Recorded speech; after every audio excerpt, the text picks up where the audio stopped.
Assalamu alaikum warahmatullahi ta'ala barakatu. Yan uwan barkamu da haka barkamu da sake saduwa da ku a cikin shirin da muke gabatarwa na koyon larabci.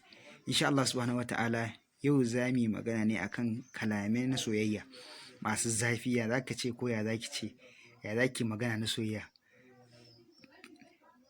Na farko, inni ashtaqu ilaika kafiran. Ina matuƙar kewarka sosai, ko kuma inni ashtaqu ilaiki kafiran. Sai ki sake sura a nan gurin. Lalle ina kewarka sosai. Sai ki ce wala yamdi yawmun illa wa zikruka fi qalbi.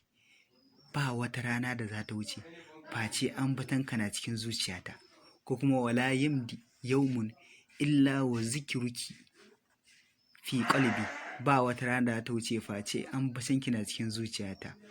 Qalbi, zuciyata, la yastakirru, baya natsuwa illa face bi qurbiki, face ina gefanki. Ko kuma ki ce qalbi, zuciyata, la yastakirru, baya natsuwa illa bi qurbika, face kana kusa da ni.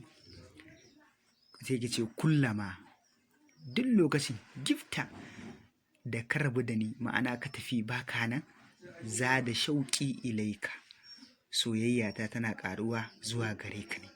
Ko kuma ki ce kullama gifti, duk lokacin, namiji zai ce kullama gifti, duk lokacin da ba kya nan, na tafi ba kya nan, ba na ganin ki, za da shauƙi ilaiki, soyayyata tana ƙaruwa zuwa gare ki.